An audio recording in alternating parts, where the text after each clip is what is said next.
Hola, mi gente. It's Mr. Mario here with Meaningful Conversations. And our guest today is Mr. Desi Jevon. You can find him on Instagram. Let's see right there, Desi Babalu. He's a professional dancer and award-winning choreographer. His superpower is making people smile, though. He is also one like the rare breed. He has no technical training. Everything he's learned about the dance industry, he's learned on the job. He's also got a new short film that he's directed. And if you want to check out his choreography, you can go on to Showtime and check out their new series, Penny Dreadful, City of Angels. He's got no children, but he wants them. So, Desi, why are you still single? First of all, how's it going, everybody? Second of all, my Instagram has a little typo in it, but that's Babalu. Oh, hold on 1 second here. I want people. Let's edit that. No worries, but I'll get to your question right away. It's Babalu. Babalu. Hold on. Wait, tell me if it's right because I want to make sure they know where to go. Okay. All right, here we go. Ready? Bam. Perfect. There it is, Desi Babalu. Check him out on Instagram. So why are you single? Okay, it's a complicated question, but not really. I was in a super serious relationship, but we grew apart, and I like it now because I finally get to focus on my own career, and it's helped me make that big step. And it seems selfish, but for a really long time, I was always focused on someone else's career, bringing her into, she was always the assistant director, the assistant choreographer. And then I decided to focus on her career and helped her get a documentary off the ground and helped her raise money to fund the documentary. And, it took a toll on both of us. And now I get to finally focus on my own career. And, again, as selfish as it sounds, it's helped me make that next big step. Someone might come along and change my mind, but right now I'm just enjoying life. I don't have to call anybody. Like, I'm over here, not saying I'm like messing around and, well, especially not right now, but no one's messing around. But it feels good to like when we could go out and if my meeting went over, I don't have to check in with anybody. I can go with the flow. I always went with the flow, but like it helps me just focus on me, And I know it sounds super selfish, but that's where I'm at in life right now. You know what? We all get here in this, through our own road. So if I understand you correctly, and please correct me if I'm wrong, you spent a lot of years focusing your attention on your ex-girlfriend. You helped her out because she used to be the assistant choreographer, used to the assistant director, but you helped her jump to the next level. Exactly. Yeah. And not blaming anything on her at all. No blame. It's just your focus was on her and not yourself. So is there a reason why she was not the one? No, she definitely was the one, but we grew apart. We definitely grew apart during that time, but would you say that like if you thought about your ideal partner and your ideal mate, was she it, or there's some other characteristics that you're looking for? Maybe she was all that, but there were some things that were missing that you would ideally like. She definitely was one. Maybe had we met a different time, maybe I would have, completely settled down. But, I don't know what it was. It was the timing, or maybe it was like perfect for that exact time in my life. Right. But I don't know. But yeah, man, there was that.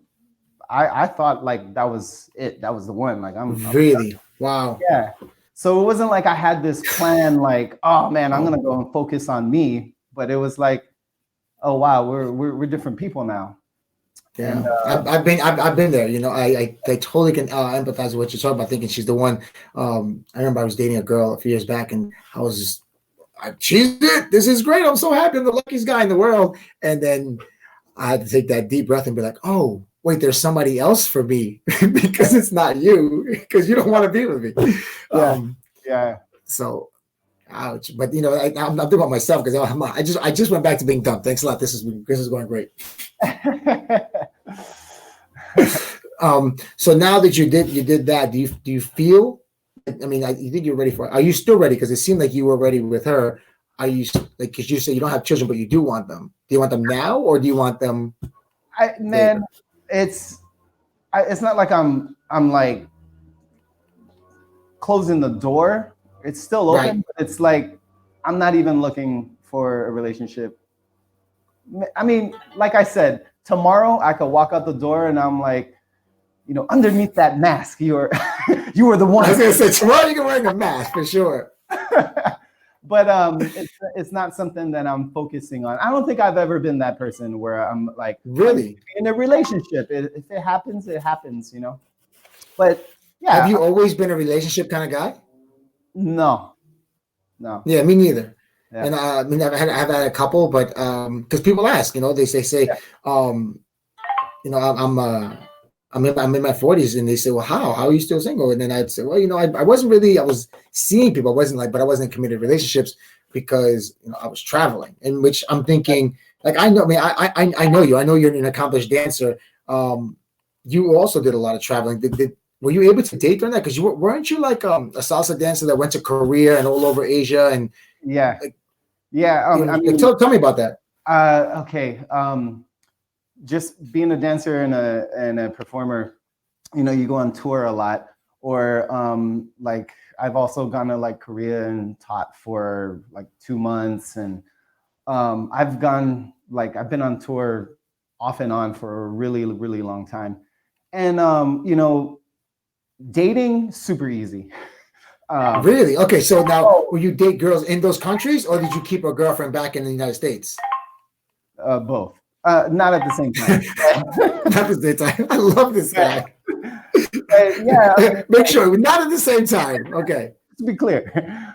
But yeah, I've done both. I've had long distance relationships while I'm on tour. Like sometimes I'm in Europe, and we're in Europe traveling around for a while, and you meet someone and they're cool, but we both understand, hey, we live in different countries. So Right. But yeah, man, I mean, you never know where life takes you. I'm that kind of person. So yeah, it's hard, traveling, dating somebody outside of the industry. And then sometimes it's also hard dating somebody in the industry, but Which is harder? Someone outside of the industry. Man, I'm a dancer and a choreographer, and although I do everything, I specialize in partnering. Coming home smelling like someone else's perfume or having someone's strand of hair on my clothes. Yeah. To a dancer, you understand. You're like, oh, you were partnering. Got it. You're doing all the crazy lifts. Got it.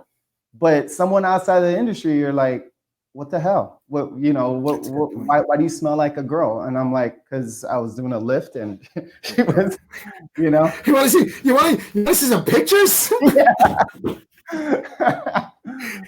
You're all innocent. It was great. And you have the picture. She got her legs on your shoulder. It was a great set. So she started up on my shoulder. Exactly. Well, okay. So you prefer to date someone in the industry because they understand what you do better. And what's your take on long distance relationships? Since you've done them, you've done long distance and you've done stateside. Which one do you like? What do you think about long distance? A or nay? Man, if you were both on the same page, it can work. For a certain amount of time, I think, because after a while you need to be near each other. But I mean, I've done it for my ex-girlfriend was living in Vegas and I was living here in LA, which is not that far away, but it is at the same time. And we did it for a few years, a couple of years, and it worked. But it depends on where both people are in their lives, I think. Their security, like if you're an insecure person, that's definitely not going to work. And I think we were both very secure with our relationship, with ourselves, and it worked.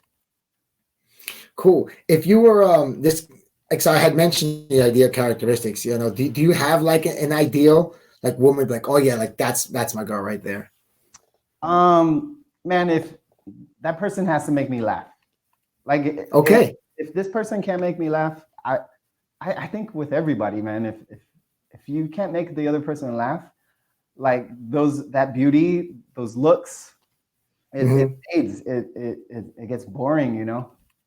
I That's got it. I would say So that's you, number one quality. And you know, as human beings, of course, like what's on the outside is the first thing that catches your eye.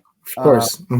But that goes away right away if they don't have a personality, and if they don't Right. make you laugh. Yeah, that's I would say that's the number. Yeah, I definitely see that. Your Instagram is great. I recommend anybody who's watching this, go check out his Instagram. It's scrolling on the bottom there. We corrected the spelling. You got some beautiful pictures, beautiful women, always having a good time. Um, I think whoever's going to be with you is going to be a lucky woman, by the way. Thanks. You'll make her smile because that's your superpower. Tell me about that. Why did you choose that as your superpower?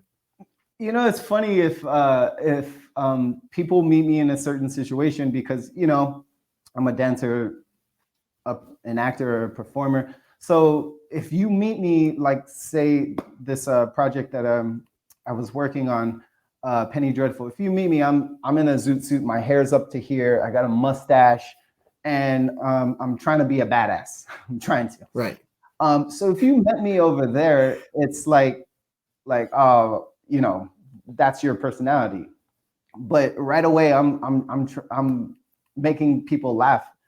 Mm-hmm. Not for any other reason, but it entertains me, entertains the other person, entertains people around. I've always been that person. Right. But I don't know. I just feel like I never had a problem meeting anybody's parents, like anybody's parents. Okay.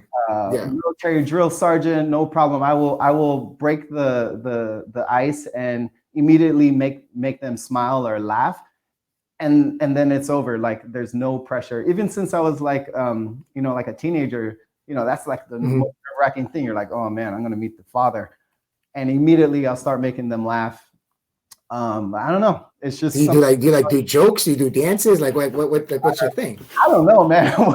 Whatever comes to mind. I get that from my mother. My mother, she's always that person that you know immediately starts making people laugh. It's just the Right. natural thing. It's not something I'm like, oh, I'm gonna save this joke for that. But it's Mm-hmm. thing that's Here's always. my go-to when I meet the dad. Hey, I wanted to touch on this because you mentioned it, and I know, like having lived in Hollywood, and I've gone on auditions. I know we met on a show, a television show. You were the star dancer. I was like the crazy social dancer, and then we connected probably because of your smile. That's the one. So Sofia Vergara was Yeah, hosting, and you yeah. got to be all over her. Good for you. Yeah, I'm sure she enjoyed that. But I remember going to auditions, and so I'm not technically a trained dancer. So like you, I don't have technical training, but unlike you, I didn't have those skills to get the job and learn on the job. So talk to me about that. Like, what was that like? You said you have no formal training in dancing, but yet you are who you are. um, so I was an actor and I was doing a musical, and I didn't want to Which audition. one? Oh, this was in Hawaii. Okay. It was a 1940s musical. It was, but you know, I never was a singer, never was a dancer. I grew up dancing like salsa and like I don't know, breakdancing and whatever. When you're a But kid, you're not Latino, are you? no, I'm half Japanese, Spanish, and Portuguese. But I Right. in the Bay Area, in my house, it was like soul music, and you know, Santana's from that area, so it was always like all that kind of music was pumped into like since I can remember. Right. But so I don't know. I was like, yeah, I don't sing or dance or whatever. And then you know, I just all of a sudden got like a featured part because it was a 1940s musical and it was like mambo and cha-cha and swing. So that kind of stuff made sense to me. And Mm-hmm. then from there, I did like played like a lead role in another musical that had a huge dance scene. And then from there, you know, they're saying all these ballet terms, and I'm like, I don't understand Yeah, what are you doing? You don't even know the terms, bro. I'm like, are they talking French? And I grew up playing basketball, so I could jump. I had hand-eye coordination, and I grew up trying to imitate Michael Jordan, just the way he walked, the way he chewed his gum. I wasn't good at basketball, but I could look like him. I could walk like him, I could run like him, but I couldn't play like him. So just that instinct of imitating somebody was a Right. natural thing. And when you're dancing, that's really, really what you're doing. I just had to learn to extend my legs and point my feet. And then from there, it turned into a professional job on a cruise ship in Hawaii, where I was. You did the cruise ships? Well, it was a cruise ship that came back the same day. It was like around the island. Oh, okay. I didn't know it. I know you were the man. So was it? So you think you can dance? Like which one? Which one was it? So you think you can dance? I did all the commercial and print advertisement. Oh. Yeah. Yeah. I wish I had pictures of that to post up here so people can see that. Yeah, you. So Desi was the face of So You Think You Can Dance, and but yeah. So I mean, basically, you're saying that you had no technical training, but you were really good at imitating what you saw other people doing and learning and applying really quick. Yeah, and then one job turned into another, and then I moved to. Then I got real training. I moved to New York. I was on like a bunch of scholarships because when I first moved there, I couldn't. It's not like I could afford classes and stuff, and I wanted to like really train because when I went over there, I mean, I'm with the best of the best in the world, and then one thing led to another, and then I moved out to LA to act. But my dance career, my resume for dance and my acting was here. So I just, one thing led to another. But I eventually got real training. But in those first few years, like strictly no training at all. All right. Wow, that's not easy. That's not easy to do.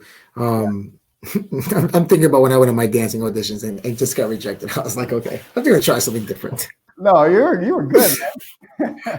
You know what? I have a lot of energy, Desi. But I can, but you are definitely another level, and I'm excited to see this Penny Dreadful. How did you get that gig? So there's the main choreographer is Tommy Tanch. He's originally from Ireland, but he was working in the UK. And he moved over here, and so he was like a big working dancer and turned into choreographer. And he moved out here, and he's doing this TV show that takes place in the 40s, and that's my favorite time period by far. That's your favorite thing. That's how you got your first job. Now you're on Showtime. Yeah. I see a easy. And that first job, I was wearing a zoot suit, and Penny Dreadful, I'm wearing a zoot suit. It's like it's come full circle. And he was asking around, and he asked around town, and he's like, I need somebody that can do salsa and swing, and that can dance jazz as well. And I guess my name came up a bunch of times, and Alexandra Hume, who I've known for forever, is another. Who's she? Assistant. I'm sorry. Oh, who's Alexandra? She's the other assistant on Penny Dreadful. And she had also recommended me, and to complete the circle, or she highly recommended me, so I owe a lot to her. To complete the circle, Tommy and I have the same agent, so my agent recommended me as well. So we met. I still had to audition as an assistant choreographer, and I got past all of that. And yeah, man, I worked on the entire season. With John Logan, who created the show, is also the showrunner. And for those of you who don't know, he's the one that says, I don't like that color for the wardrobe. He runs everything on the set, but he also created and wrote the show. He's been nominated for 2 Oscars. He wrote Aviator, Gladiator, Any Given Sunday. I mean, the list goes on and on, and he wrote all of those. So he created the show, and it's been like, I want to move into filmmaking and like just learning and being around all of those people. Yeah, tell me about that, because so now I kind of understand how you got into directing your first short film. Tell me about that. My short film. Yeah, because you said like you were inspired by what was his name? Logan? What was his first name? I've always been interested in directing, and I've done a few smaller commercials where I directed, um, and one day I got together with a friend of mine, Cathy Jean, that also co-directed and co-wrote it with me. And we were actually trying to get together a perfume pitch for a perfume company. And so Okay.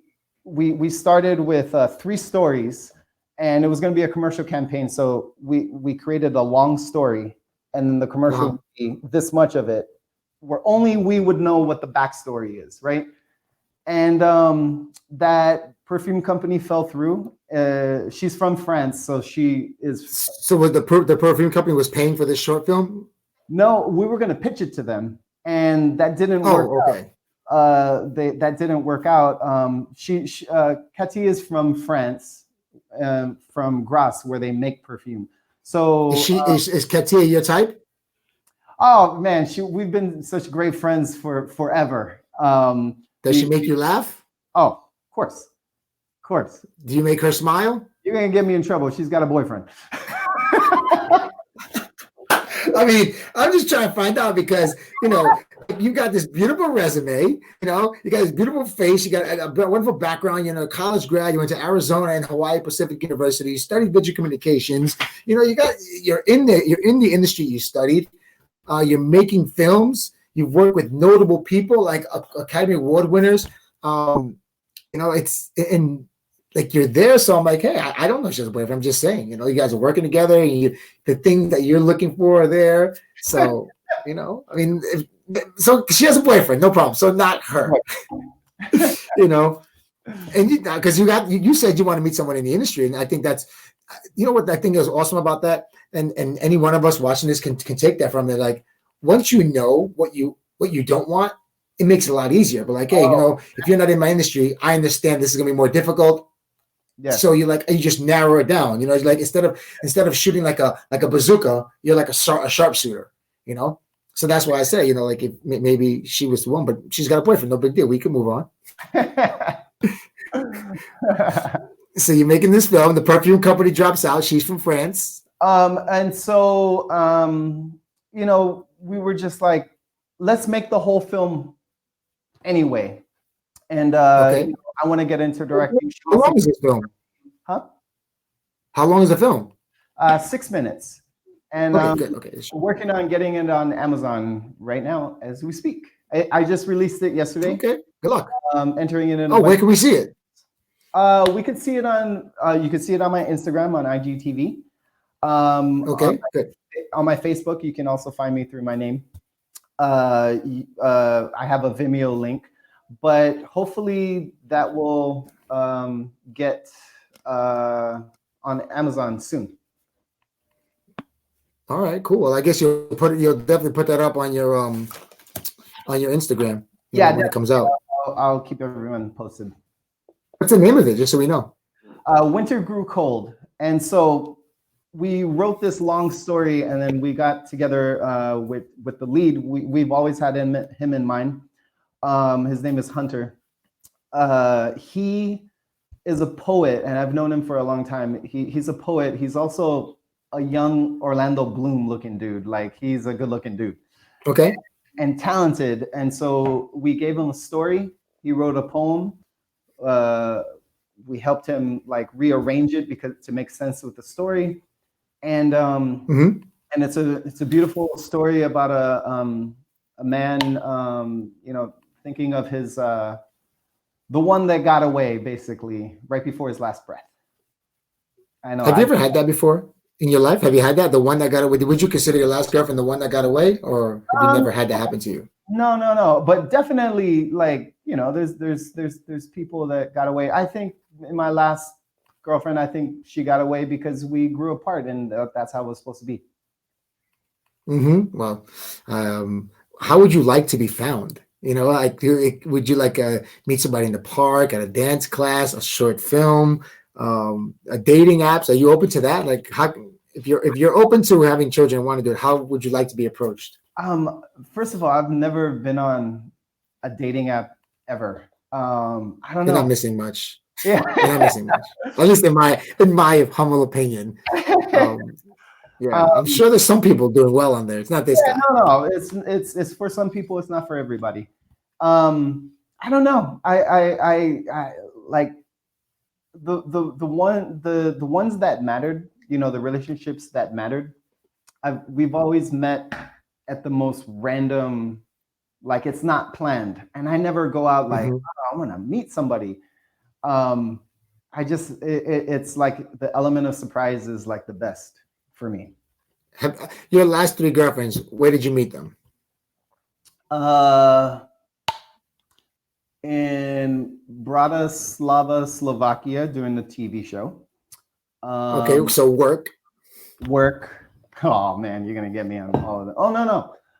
The other one I kept seeing around town and didn't realize it was the same person. But Damn, that girl's hot. Well, so is that girl, and that one too. It's the yeah, same and girl. didn't even realize it was the same person. And What did she like? Wear her hair up and then down, and put contacts on? no, it's funny because she's super recognizable, like short blonde hair, like very like there's nobody else that looks like you. But I kept seeing her. I'd see her at the gym. I'd see her at a salsa club. But man, I don't know. You know, you're doing the show Who and approached who? huh? Who Uh, approached who?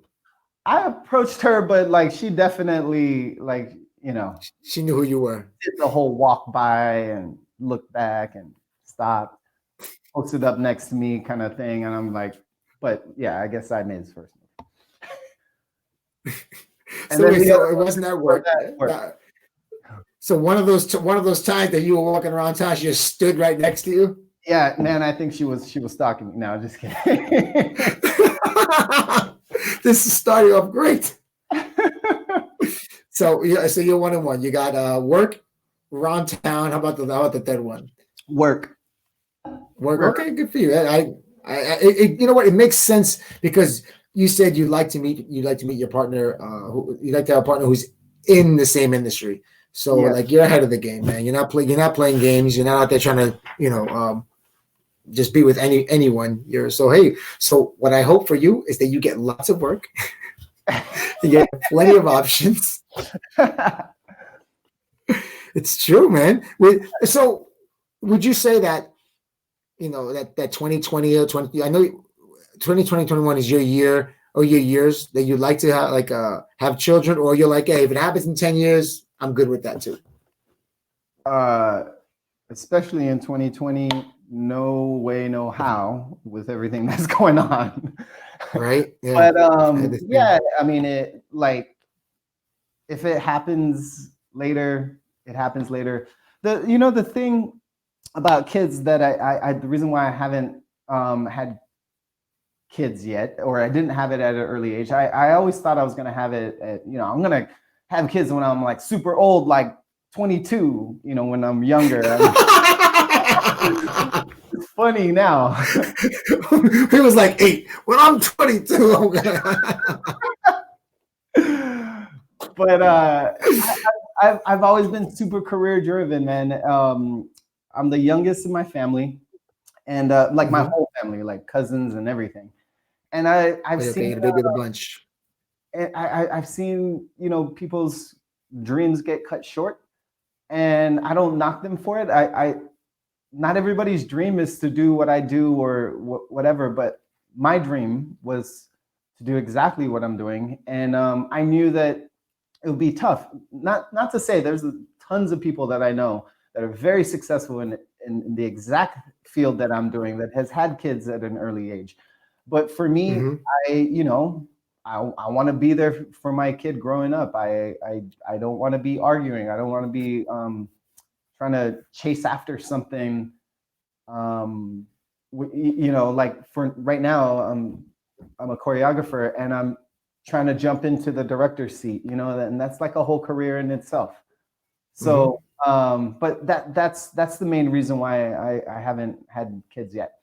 But I do All at right. some point, but just not right now, and definitely not in 2020. Yeah, 9/20/20. Well, I gotta say, I have friends who are also filmmakers, and they say that every one of the movies that they've made are like a child.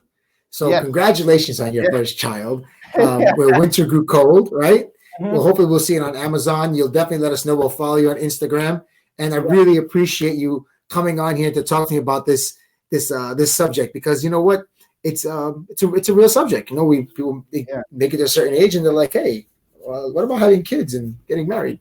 Yeah. So I appreciate you being honest and being vulnerable. And that's it, buddy. Thank you so much for coming on. When I leave, I say pasa afuera. If you want to say pasa afuera, that works for me. Pasa fuere. Or not. Pasa afuera. All right. Thanks, Desi. I'll see you around, buddy. Peace. I'll see you guys. All right. Thank you. That was awesome.